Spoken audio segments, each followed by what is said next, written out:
السلام علیکم ورحمۃ اللہ وبرکاتہ۔ کیا حال ہے سب کا؟ الحمدللہ۔ پیج 26 نحمده ونصلی علی رسولہ الکریم، اما بعد فاعوذ باللہ من الشیطان الرجیم، بسم اللہ الرحمن الرحیم، رب اشرح لی صدری ویسر لی امری واحلل عقدۃ من لسانی یفقہوا قولی۔ ادب رسول صلی اللہ علیہ وسلم، نام لے کر مخاطب کرنے سے گریز کرنا۔ علامہ زمخشری کہتے ہیں یا محمد نہ کہو بلکہ یا نبی اللہ کہو، یعنی ڈائریکٹ نام نہ لو بلکہ نبی اللہ کہہ کر پکارو۔ اللہ سبحانہ وتعالیٰ کا ارشاد ہے یا ایھا الرسول بلغ ما انزل الیک من ربک، اے رسول آپ کے رب کی طرف سے جو آپ پر نازل کیا گیا ہے اسے آگے پہنچا دے۔ تو یہاں بھی اللہ سبحانہ وتعالیٰ نبی صلی اللہ علیہ وسلم کو یا ایھا الرسول کہہ کے پکارتے ہیں۔ قرآن مجید میں کہیں ایک جگہ بھی یا محمد کہہ کے نہیں پکارا گیا، جبکہ دیگر پیغمبروں کے نام لیے گئے ہیں، یا موسیٰ، یا نوح، یا ابراہیم، یا عیسیٰ، یا ہارون۔ جی ایک اور جگہ پر آتا ہے یا ایھا النبی حسبک اللہ، اے نبی صلی اللہ علیہ وسلم آپ کو اللہ کافی ہے۔ پکارنے میں احتیاط کرنا، یعنی بلاتے وقت۔ اللہ سبحانہ وتعالیٰ کا ارشاد ہے لا تجعلوا دعاء الرسول بینکم کدعاء بعضکم بعضا، اپنے درمیان رسول کے بلانے کو آپس میں ایک دوسرے کا سا بلانا نہ بناؤ، یعنی جیسے ایک دوسرے کے ساتھ تم فرینک ہوتے ہو اور بے تکلفی میں نام سے بلا لیتے ہو، یا او کر کے یا اے کر کے۔ تو نبی صلی اللہ علیہ وسلم کا ایک ادب ہے، احترام ہے، مقام ہے، تو آپ کے ساتھ ایسا نہ کرو۔ آواز پست رکھنا۔ اللہ سبحانہ وتعالیٰ کا ارشاد ہے یا ایھا الذین آمنوا لا ترفعوا اصواتکم فوق صوت النبی، اے لوگو جو ایمان لائے ہو تم اپنی آوازیں نبی کی آواز سے بلند نہ کرو، یعنی جب آپ کی مجلس میں ہو، آپ کے ہمراہ ہو، آپ کی صحبت میں، آپ کے ساتھ، تو بات دھیمے لہجے میں کرو، آہستہ آواز میں کرو۔ کسی کا بھی ادب، جیسے والدین ہیں، دادا دادی ہیں، عمر میں بڑے ہیں، استاد ہیں، ان سب کے ساتھ ادب کا معاملہ کرتے ہوئے ان چیزوں کا لحاظ رکھنا چاہیے کہ انہیں نام لے کے نہیں بلانا چاہیے، یا اسی طرح فرینڈس کی طرح آوازیں نہیں لگانی چاہیے اور دور سے نہیں پکارنا چاہیے۔ پھر اسی طرح ان کی مجلس میں آرام سے بات کرنی چاہیے، چیخ چلا کے بات نہیں کرنی چاہیے۔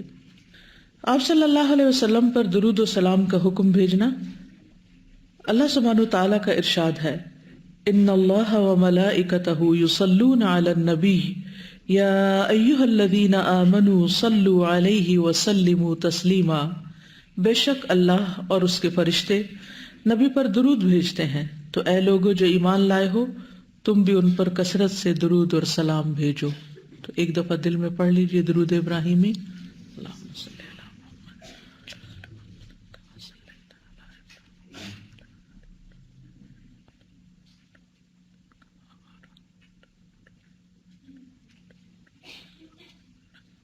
اس کا فائدہ کیا ہوتا ہے؟ سکینت بھی اترتی ہے، 10 نیکیاں ملتی ہیں، 10 درجے بلند ہوتے ہیں، 10 گناہ معاف ہوتے ہیں۔ سانحات و مشکلات، یعنی آپ کی زندگی میں کیا کیا مسائل آئے، تو بڑے بڑوں کا ذکر ہے یہاں۔ شیب ابی طالب میں محصوری، یعنی اس کے اندر ایک طرح سے بند کر دیا گیا تھا۔ نبوت کا 7واں سال نبی صلی اللہ علیہ وسلم کی زندگی کا مشکل ترین سال تھا، جب آپ صلی اللہ علیہ وسلم تمام ساتھیوں کے ساتھ شیب ابی طالب نامی گھاٹی میں 3 سال تک محصور رہے۔ اس دوران تبلیغ کا کام بھی اس طرح نہیں ہو سکا، اور تمام دشمن قبائل کی طرف سے سوشل بائیکاٹ کا اعلان لکھ کر کعبہ میں لٹکا دیا گیا، اور دیگر افراد کو بھی اس پر عمل کرنے پر مجبور کیا گیا کہ کوئی ان سے لین دین نہیں کرے گا، تجارت نہیں کرے گا، شادی بیاہ نہیں کرے گا، اور جو معاشرتی روابط ہوں گے وہ نہیں رکھے گا۔ اور یہ سب کا دشمن قبائل کا متفقہ فیصلہ تھا۔ 1 سال نہیں، 2 سال نہیں، 3 سال۔ کبھی انسان کی زندگی میں ایسا وقت بھی آتا ہے کہ اس سے اس کی ساری آزادیاں چھن جاتی ہیں، اور یوں لگتا ہے جیسے اندھیری رات ہے، انسان کچھ بھی نہیں کر سکے گا۔ تو ایسے میں بھی مایوس نہیں ہونا چاہیے۔ سیرت ہماری زندگی کے لیے بہترین رہنما ہے۔ اس وقت شیب ابی طالب میں جو لوگ موجود تھے، کیا وہ یہ سوچ سکتے تھے کہ ان کی اس قربانی کے اثرات آج یہاں تک بھی پہنچیں گے کہ اس محفل میں ہم بیٹھ کر ان کا ذکر کر رہے ہوں گے؟ اتنی دور دور تک ان کے اثرات پہنچیں گے جب وہ دنیا میں ہوں گے بھی نہیں۔ تو اصل چیز کیا ہے کہ انسان پوری سچائی کے ساتھ، سنسیئرٹی اور اخلاص کے ساتھ اللہ سبحانہ وتعالیٰ کی طرف متوجہ ہو، اس کی عبادت کرتا رہے، اس کے دین کی طرف لوگوں کو بلاتا رہے۔ اور اگر اس دوران کچھ ایسے حالات پیش آ جائیں کہ آپ سے وہ سارے کام اور وہ سب چیزیں چھوٹ جائیں جو آپ کی زندگی کا ایک بہت بڑا مقصد ہو یا پیشن ہو آپ کا، تو بھی صبر سے کام لے کر اچھی امید رکھیں۔ مایوسی کسی بھی حال میں نہیں، کیونکہ اللہ سبحانہ وتعالیٰ کے ہر فیصلے میں خیر ہوتی ہے۔ جہاں انسان دعوت دین کا کام کر کے باہر نکل کر بہت کچھ سیکھتا ہے، وہاں بعض اوقات ایسی تنہائی میں بھی اور سب سے کٹ کر بھی بہت کچھ سیکھتا ہے، اور اس میں اور زیادہ اللہ سبحانہ وتعالیٰ کے ساتھ خالص ہو جاتا ہے، وہ ذاتی عبادات پر زیادہ فوکس کر لیتا ہے۔ واقعہ طائف۔ نبوت کے 10ویں سال نبی کریم صلی اللہ علیہ وسلم اسلام کی دعوت کے لیے بیرون مکہ طائف تشریف لے گئے۔ آپ صلی اللہ علیہ وسلم کے ہمراہ آپ کے آزاد کردہ غلام زید بن حارثہ بھی تھے۔ راستے میں جس قبیلے کے پاس سے بھی گزر ہوتا اسے پرنور راستے کی طرف دعوت دیتے، یعنی اسلام کی دعوت دیتے۔ طائف پہنچ کر قبیلہ ثقیف کے 3 سردار بھائیوں کو اسلام کی دعوت دی، لیکن تینوں نے انکار کر دیا۔ نبی اکرم صلی اللہ علیہ وسلم یکے بعد دیگرے ایک ایک سردار کے پاس دعوت کے لیے تشریف لے جاتے، لیکن ان سب کا ایک ہی جواب تھا کہ تم ہمارے شہر سے نکل جاؤ۔ چنانچہ نبی اکرم صلی اللہ علیہ وسلم جب 10 دن کے قیام کے بعد واپس مکہ تشریف لانے لگے تو یہ اوباش آپ کو گالیاں دینے لگے، تالیاں پیٹنے اور شور مچانے کے ساتھ ساتھ وہ آپ کو پتھر مارتے جاتے۔ اگرچہ زید ڈھال بن کر پتھروں کو روکنے کی کوشش کر رہے تھے، لیکن اس کے باوجود نبی صلی اللہ علیہ وسلم کے پاؤں پر اتنے زخم آئے کہ دونوں جوتے خون سے تر بتر ہو گئے۔ نیز زید رضی اللہ عنہ کے سر پر بھی کئی جگہ چوٹ آئی۔ بالآخر جب آپ صلی اللہ علیہ وسلم نے مجبور ہو کر بنو ربیہ کے باغ میں پناہ لی تو یہ لوگ واپس چلے گئے۔ اسی موقع پر آپ نے دعا فرمائی جو دعائے مستضعفین کے نام سے مشہور ہے۔ پھر عام الحزن۔ نبوت کا 10واں سال سیدہ خدیجہ اور ابو طالب کی وفات کی وجہ سے عام الحزن کہلاتا ہے، یعنی آپ پر اپنی ذاتی زندگی میں بہت سے صدمے پیش آئے، یعنی بیرونی زندگی، اور یہ وقت کتنا شدید مشکل تھا کہ ایک طرف طائف کا واقعہ پیش آیا اسی سال میں اور دوسری طرف گھر کے اندر یہ مسائل۔ کبھی کبھی انسان چکی کے 2 پارٹوں میں پسنے لگتا ہے، یعنی یوں لگتا ہے کہ کہیں سے بھی کوئی سکون کا راستہ نہیں، تو بھی انسان اللہ سبحانہ وتعالیٰ کو تھامے رکھے، توکل کرے، اللہ تعالیٰ سے امید رکھے اور اپنا کام نہ چھوڑے، اپنے ارادے ترک نہ کرے، جو کرنا ہے وہ کرنا ہے ہر حال میں۔ اور کیا چیز انسان کو سہارا دیتی کہ ہم سب اللہ کی طرف لوٹ کر جانے والے ہیں، ہم سب ایک دن اللہ کے حضور پیش ہونے والے ہیں، اور اس وقت ہماری کوششیں دیکھی جائیں گی، ہمارے حالات کا جائزہ لیا جائے گا، کیونکہ اصل میں تو ہمیں اللہ تعالیٰ سے اجر چاہیے نا۔ اگر اللہ تعالیٰ ہمیں اندر رہ کر اجر دینا چاہتا ہے تو بھی انسان کو مایوس نہیں ہونا چاہیے، اور اگر اللہ سبحانہ وتعالیٰ کسی غم اور صدمے یا حادثے یا کسی اور تکلیف دہ چیز کے ذریعے اجر دینا چاہتا ہے تو یہ بھی اللہ کی مرضی ہوتی ہے۔ ہمیں نہیں معلوم کہ ہمارے لیے بھلائی اور خیر کس میں ہے۔ ہم یہ سمجھتے ہیں کہ ہمارے لیے خیر اور بھلائی صرف اس میں ہے کہ ہم ترقی کرتے چلے جائیں اور ہمارے لیے ہر راستہ آسان ہو، لیکن بعض اوقات بھلائی کسی اور چیز میں آخرت کے اعتبار سے زیادہ بڑی ہوتی ہے۔ تو اللہ تعالیٰ کے ہر فیصلے پر راضی ہونا، تقدیر پر راضی ہونا اور اسے آسان طریقے سے قبول کر کے اللہ سے لو لگانا، یہی دراصل کامیابی ہے۔ پھر ہیں غزوات۔ نبی کریم صلی اللہ علیہ وسلم کی نمایاں مارکہ حق، غزوہ ابوا، غزوہ ودان صفر 2 ہجری، غزوہ بواق ربیع الاول 2 ہجری، غزوۃ العشیرہ جمادی الاولی اور جمادی الثانی 2 ہجری، غزوہ صفوان، غزوہ بدر الاولی جمادی الثانی 2 ہجری، غزوہ بدر الکبریٰ 9 رمضان 2 ہجری۔ تو عام طور پر تاریخ کی کتابوں میں سب سے پہلے غزوہ جس کا ذکر آتا ہے وہ غزوہ بدر الکبریٰ کا ذکر آتا ہے، لیکن اس سے پہلے بھی چھوٹی چھوٹی جھڑپیں ہوتی رہی تھیں۔ غزوہ بنی سلیم غزوہ بدر کے 1 ہفتے بعد، غزوہ سویق، غزوہ قرقرہ القدر ذی الحجہ 2 ہجری، غزوہ ذی امر ذوالقعدہ ذی الحجہ 2 ہجری، غزوۃ الفرح ربیع الثانی 3 ہجری، غزوہ بنو قینقاع نصف شوال 2 ہجری، غزوہ احد شوال 3 ہجری، غزوہ بنو نذیر ربیع الاول 4 ہجری، غزوۃ ذات الرقاع ربیع الثانی جمادی الثانی 4 ہجری، غزوہ بدر الآخرہ شعبان 4 ہجری۔ یعنی بدر کے میدان میں کئی ایک مارکے ہوئے ہیں، جن میں سے الاولیٰ اوپر آیا ہے غزوہ صفوان، اور پھر البدر الکبریٰ، اور پھر یہ الآخرہ۔ غزوہ دومۃ الجندل ربیع الاول 5 ہجری، غزوہ خندق شوال 5 ہجری، غزوہ بنو قریظہ ذوالقعدہ 5 ہجری، غزوہ بنو لحیان جمادی اولیٰ یا جمادی الاول، اصل میں اردو میں لکھتے ہیں جمادی الاول، لیکن عربی میں یہ جو سیکنڈ لکھا ہوا نا جمادی اولیٰ پڑھا جاتا ہے۔ 6 ہجری غزوہ بنو المصطلق شعبان 6 ہجری، غزوہ حدیبیہ ذوالقعدہ 6 ہجری، غزوہ ذی قرد غزوہ خیبر سے 3 دن پہلے، غزوہ خیبر محرم 7 ہجری، غزوہ موتہ جمادی الاول 8 ہجری، غزوہ فتح مکہ رمضان 8 ہجری، غزوہ حنین شوال 8 ہجری، غزوہ طائف شوال 8 ہجری، غزوہ تبوک رجب 9 ہجری۔ آپ صلی اللہ علیہ وسلم کے فضائل آپ دیکھیے کہ کتنے غزوات ہیں نا، اور سریات بھی ہیں جس میں آپ صلی اللہ علیہ وسلم صحابہ کرام کو بھیجتے رہے، اور یہ سب کچھ مدنی دور میں پیش آیا۔ مدنی دور کے کل کتنے سال تھے؟ 10 سال تھے۔ 10 سال میں کتنی جنگیں پیش آئیں؟ ایک کے بعد ایک، یعنی کہیں چین تھا، کہیں امن تھا، کہیں سکون کی زندگی تھی، اور ہم چھوٹی سی مشکل سے گھبرا جاتے ہیں۔ تو اگر ہم واقعی آپ صلی اللہ علیہ وسلم کی امت ہیں اور آپ کے طریقوں پر چلنا چاہتے ہیں تو پھر آپ ہی کی زندگی ہمارے لیے رہنمائی ہے۔ تو ہم بڑی اچھی طرح آسانی سے آیت پڑھ جاتے ہیں لَقَدْ كَانَ لَكُمْ فِي رَسُولِ اللَّهِ أُسْوَةٌ حَسَنَةٌ، لیکن ایک چھوٹی سی مشکل پر بھی گھبرا اٹھتے ہیں اور سوچتے ہیں کہ ہے کوئی جائے فرار، ہے کوئی جائے پناہ۔ تو جائے پناہ تو صرف اللہ کے پاس ہے، اور وہ پناہ جب ہی ملے گی جب اس کو راضی کریں گے۔ جی آپ کچھ کہنا چاہ رہی ہیں؟ اس میں اصل میں ویسے تو ٹریٹی تھی، لیکن ایک طرح سے وہ تیار بھی ہوئے تھے، یہ جنگ ہوئی نہیں تھی، لیکن اس کے علاوہ بھی مشکلات آئی۔ بچے سارے فوت ہوئے، یعنی بیٹے فوت ہو گئے، بیٹیاں فوت ہوئیں سوائے حضرت فاطمہ کے، اور اس سے پہلے مکہ میں بیٹیوں کو طلاق بھی ہوئی، اور وہ بھی مشن ہی کی خاطر، مقصد ہی کی خاطر۔ اور پھر کل ہم نے پڑھا اکثر بھوکے رہتے تھے، یعنی کھانے کو بھی پورا نہیں ہوتا تھا۔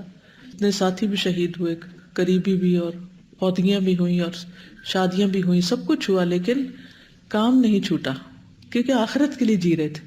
آپ اور آپ کے سارے ساتھی اپنی اسٹرگل میں کامیاب ہوئے، اور آج وہ آرام کر رہے ہیں، اور کل قیامت کے دن سرخرو ہوں گے انشاءاللہ۔ اور کتنا بہترین سودا کیا انہوں نے اپنی زندگیوں کا کہ آخرت کے لیے جیے۔ فضائل آدم کی تخلیق سے پہلے ہی آپ صلی اللہ علیہ وسلم کا نبی ہونا لکھا جانا، یعنی جہاں مشکلات تھی وہاں آپ کے رتبے بھی بہت بلند ہوئے۔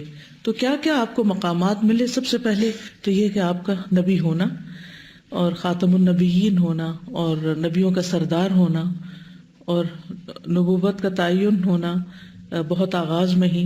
رسول اللہ صلی اللہ علیہ وسلم نے فرمایا انی عند اللہ فی ام الکتاب لخاتم النبیین وان آدم لمنجدل فی طینتہ وسأنبئکم بتأویل ذلک دعوت ابی ابراہیم وبشارت عیسیٰ قومہ ورؤیا امی التي رأت انہ خرج منها نور اضاءت له قصور الشام۔ بے شک میں ام الکتاب میں، ام الکتاب کیا؟ لوح محفوظ، اس وقت بھی خاتم النبیین تھا جبکہ آدم ابھی گارے میں ہی لتڑے ہوئے تھے، یعنی ابھی آدم پیدا بھی نہیں ہوئے تھے۔ اور میں تمہیں اس کی حقیقت بتاتا ہوں، میں اپنے والد ابراہیم کی دعا، عیسیٰ کی بشارت ہوں جو انہوں نے اپنی قوم کو دی، اور اپنی والدہ کا خواب ہوں جو انہوں نے دیکھا تھا کہ ان سے ایک روشنی نکلی ہے جس سے ملک شام کے محلات روشن ہو گئے ہیں۔ بہترین زمانہ جس میں آپ بھیجے گئے۔ رسول اللہ صلی اللہ علیہ وسلم نے فرمایا بعثت من خیر قرون بنی آدم قرنا فقرنا حتی کنت من القرن الذی کنت منہ، مجھے بنی آدم کے بہترین زمانے میں بھیجا گیا ہے، زمانے پر زمانہ گزرتا گیا یہاں تک کہ وہ زمانہ آ گیا جس میں میں ہوں۔ یعنی پوری تاریخ جو انسانیوں کی اول سے لے کے آخر قیامت تک ان میں سب سے بہترین وقت جو تھا وہ نبی صلی اللہ علیہ وسلم کا تھا۔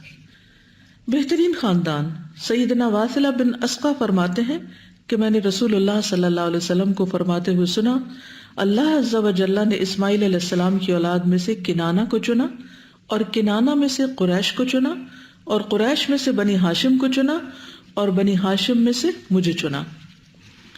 نبی کریم صلی اللہ علیہ وسلم کی شریعت کا کچھ حصہ آسمانوں پر فرض کیا گیا۔ سیدنا ابن مسعود رضی اللہ عنہما کہتے ہیں، فَأُعْطِيَ رسول اللہ صلی اللہ علیہ وسلم ثلاثاً، اعطی الصلوات الخمس، وأعطي خواتيم سورة البقرة، وغفر لمن لم يشرك بالله من أمته شيئا المقحمات۔ رسول اللہ صلی اللہ علیہ وسلم کو معراج کی رات آپ کو 3 چیزیں عطا کی گئیں، 5 نمازیں، سورۃ البقرہ کی آخری آیات، اور آپ کی امت میں سے اس شخص کے تباہ کرنے والے گناہوں کو بخش دیا جائے گا جو اللہ کے ساتھ کسی کو شریک نہیں کرتا۔ آپ صلی اللہ علیہ وسلم کو سورۃ البقرہ کی آخری 2 آیات دی گئیں، تو اس کے بارے میں آپ صلی اللہ علیہ وسلم نے فرمایا، مجھے سورۃ البقرہ کی آخری آیات عرش کے نیچے ایک خزانے سے دی گئی ہیں جو مجھ سے پہلے کسی نبی کو نہیں دی گئیں۔ آپ نے تمام انبیاء کی امامت کروائی۔ رسول اللہ صلی اللہ علیہ وسلم نے فرمایا، میں نے خود کو حتیم میں دیکھا۔ حتیم کیا ہے؟ کعبہ کے آس پاس جو سیمی سرکل علاقہ ہے، ایریا ہے۔ میں نے خود کو حتیم میں دیکھا اور قریش مجھ سے میری سیر کا حال پوچھ رہے تھے، یعنی معراج کا۔ تو انہوں نے بیت المقدس کی کئی چیزیں پوچھی جن کو میں بیان نہ کر سکا کہ اگر تم وہاں گئے تھے تو کیا دیکھا۔ مجھے بڑا رنج ہوا، ایسا رنج کبھی نہیں ہوا تھا، کیونکہ آپ کو یہ نہیں پتا تھا کہ مجھے واپس جا کے اسے ڈسکرائب کرنا ہے، تو آپ نے اس نگاہ سے تو نہیں سب چیزیں دیکھی تھی نا۔ پھر اللہ نے بیت المقدس کو اٹھا کر میرے سامنے کر دیا اور میں اس کو دیکھنے لگا۔ اب جو بات وہ پوچھتے تھے میں بتا دیتا۔ میں نے خود کو انبیاء کی جماعت میں پایا۔ میں نے دیکھا کہ موسیٰ کھڑے نماز پڑھ رہے ہیں۔ وہ میانہ تن و توش کے اور گٹھے ہوئے جسم کے شخص ہیں، جیسے شنوعہ کے لوگ ہوتے ہیں۔ ایک قبیلے کی طرف آپ نے ان کی شکل و صورت کی مثال دے کے سمجھایا۔ اور عیسیٰ علیہ السلام کھڑے نماز پڑھ رہے ہیں۔ ان سے سب سے زیادہ مشابہ عروہ بن مسعود ثقفی ہیں، صحابی ہیں یہ رضی اللہ عنہ۔ اور ابراہیم علیہ السلام کو دیکھا کہ کھڑے نماز پڑھ رہے ہیں۔ ان کے سب سے زیادہ مشابہ تمہارے ساتھی ہیں، یعنی آپ صلی اللہ علیہ وسلم خود۔ نماز کا وقت ہوا تو میں نے ان کی امامت کروائی۔ نبی کریم صلی اللہ علیہ وسلم پر نازل کردہ دین کی حفاظت۔ اللہ تعالیٰ کا ارشاد ہے، اِنَّا نَحْنُ نَزَّلْنَا الذِّكْرَ وَإِنَّا لَهُ لَحَافِظُونَ۔ اصل میں قرآن مجید کی حفاظت ہونا چاہیے، ہاں بے شک، اور قرآن مجید کے ذریعے پھر دین کی حفاظت ہوئی۔ بے شک ہم ہی نے اس ذکر یعنی قرآن کو نازل کیا، اور یقیناً ہم ہی اس کی حفاظت کرنے والے ہیں۔ تمام انسانوں کے لیے رسول، یعنی یہ آپ کی خاص خصوصیات ہیں۔ وَمَا أَرْسَلْنَاكَ إِلَّا كَافَّةً لِلنَّاسِ بَشِيرًا وَنَذِيرًا، اور ہم نے آپ کو تمام انسانوں کے لیے خوشخبری دینے والا اور خبردار کرنے والا بنا کر بھیجا۔ رسول اللہ صلی اللہ علیہ وسلم نے فرمایا، یا ایھا الناس انما انا رحمت مہدات، اے لوگوں میں مجسم رحمت بن کر آیا ہوں جو ایک ہدیہ ہے، یعنی تمام انسانیت یا تمام مخلوق کے لیے۔ آپ صلی اللہ علیہ وسلم پر ایمان لانا واجب ہے۔ رسول اللہ صلی اللہ علیہ وسلم نے فرمایا، والذی نفس محمد بیدہ لا یسمع بی احد من هذه الامة یہودی ولا نصرانی ثم يموت ولم يؤمن بالذی ارسلت به الا كان من اصحاب النار۔ قسم ہے اس ذات کی جس کے ہاتھ میں محمد صلی اللہ علیہ وسلم کی جان ہے، اس امت کا کوئی بھی یہودی اور نصرانی جو میری بات سنے جس کے ساتھ میں بھیجا گیا ہوں اور وہ اس پر ایمان لائے بغیر فوت ہو جائے تو وہ جہنم والوں میں سے ہوگا۔ تو یہ پیغام سب تک پہنچانا کتنا ضروری ہے، ان سب کے فائدے کے لیے۔ آپ صلی اللہ علیہ وسلم کی بعثت اہل ایمان پر احسان عظیم ہے۔ اللہ تعالیٰ فرماتے ہیں، لقد من اللہ علی المؤمنین اذ بعث فیہم رسولا من انفسہم یتلو علیہم آیاتہ ویزکیہم ویعلمہم الکتاب والحکمت وَإِن كَانُوا مِن قَبْلُ لَفِي ضَلَالٍ مُبِينٍ۔ در حقیقت اہل ایمان پر تو اللہ تعالیٰ نے بہت بڑا احسان کیا کہ ان کے درمیان خود انہی میں سے ایک رسول مبعوث فرمایا جو اس کی آیات ان پر پڑھتا ہے اور ان کا تزکیہ کرتا ہے اور ان کو کتاب اور دانائی کی تعلیم دیتا ہے، حالانکہ اس سے پہلے یہ لوگ کھلی گمراہی میں پڑے ہوئے تھے۔ قرآن مجید میں بے شمار نعمتوں کا ذکر کیا گیا ہے، لیکن اس نعمت کو بطور خاص بیان کیا گیا ہے کہ یہ اللہ تعالیٰ کی ایک نعمت ہے. بہترین دل کے حامل تھے آپ. سیدنا ابن مسعود فرماتے ہیں کہ بے شک اللہ تعالیٰ نے بندوں کے دلوں پر نظر فرمائی تو محمد صلی اللہ علیہ وسلم کے دل کو سب لوگوں کے دلوں سے زیادہ بہتر پایا، تو اللہ تعالیٰ نے انہی کو اپنے لیے منتخب فرما لیا اور انہیں پیغمبری کا شرف عطا کر کے مبعوث فرمایا. پھر محمد صلی اللہ علیہ وسلم کے دل کے بعد دوبارہ بندوں کے دلوں پر نظر فرمائی تو صحابہ کرام کے دلوں کو سب لوگوں کے دلوں سے بہتر پایا، تو اللہ تعالیٰ نے انہیں اپنے نبی کا وزیر بنا دیا جو اس کے دین کی بقا کے لیے قتال کرتے ہیں. چنانچہ جب مسلمان کسی چیز کو اچھا سمجھے تو وہ اللہ کے نزدیک بھی اچھی ہے، اور جو چیز ان کی نگاہوں میں یعنی صحابہ یعنی ان کی نگاہوں میں بری ہوئی تو وہ اللہ کے نزدیک بھی بری ہوگی. اسی لیے ہم جب دین کو سمجھتے ہیں تو قرآن اور سنت کے بعد کس کی زندگی سے سمجھتے ہیں؟ صحابہ کی زندگی سے، اور پھر تابعین اور تبع تابعین تک، کیونکہ خیر القرون قرنی ثم الذین یلونہم ثم الذین یلونہم. سراپا رحمت. اللہ تعالیٰ کا ارشاد ہے وما ارسلناک الا رحمتا للعالمین، اور ہم نے آپ کو تمام جہان والوں کے لیے رحمت بنا کر بھیجا. آپ صلی اللہ علیہ وسلم کی حیات مبارکہ تمام مخلوق یعنی جن و انس اور دیگر مخلوقات کے لیے ایک رحمت تھی. مثلاً مومنوں کے لیے ہدایت کے ساتھ رحمت کی شکل میں، یعنی ہدایت جو دی آپ نے ان کو وہ رحمت تھی. منافقوں کے لیے قتل سے امان کی صورت میں، کافروں کے لیے عذاب میں تاخیر کے حوالے سے. اللہ تعالیٰ کا ارشاد ہے وَمَا كَانَ اللَّهُ لِيُعَذِّبَهُمْ وَأَنْتَ فِيهِمْ، اور اللہ ایسا نہیں کرے گا کہ آپ ان کے درمیان موجود ہوں اور وہ ان کو عذاب دے. تو اس طرح آپ سب کے لیے رحمت تھے. امت کے لیے امان، عذاب سے امان کی صورت میں رسول اللہ صلی اللہ علیہ وسلم نے فرمایا النجوم امنۃ للسماء فاذا ذهبت النجوم اتى السماء ما توعدون انا امنۃ لاصحابی. ستارے آسمان کے لیے امن ہیں، اور جب ستارے چلے جائیں گے تو آسمان سے وہ آ جائے گی جس کا تم سے وعدہ کیا گیا ہے، اور میں اپنے اصحاب کے لیے وجہ امن ہوں. ازواج النبی صلی اللہ علیہ وسلم امت کی مائیں. اللہ تعالیٰ کا ارشاد ہے النبی اولیٰ بالمؤمنین من انفسہم وازواجہ امہاتہم. بلا شبہ نبی اہل ایمان کے لیے ان کی اپنی ذات پر مقدم ہے، اور آپ کی بیویاں ان کی مائیں ہیں. یہ جو پیچھے بات کی گئی ہے نا کہ ستارے آسمان کے لیے امن ہے، تو اس کا مطلب یہ ہے کہ ستارے کب جائیں گے؟ جب قیامت ہوگی، تو پھر اس کے بعد قیامت واقع ہو جائے گی. آپ کے صحابی آپ کیسے تھے؟ جیسے ستارے تھے، اور آپ ان کے لیے اسی طرح باعث امن تھے.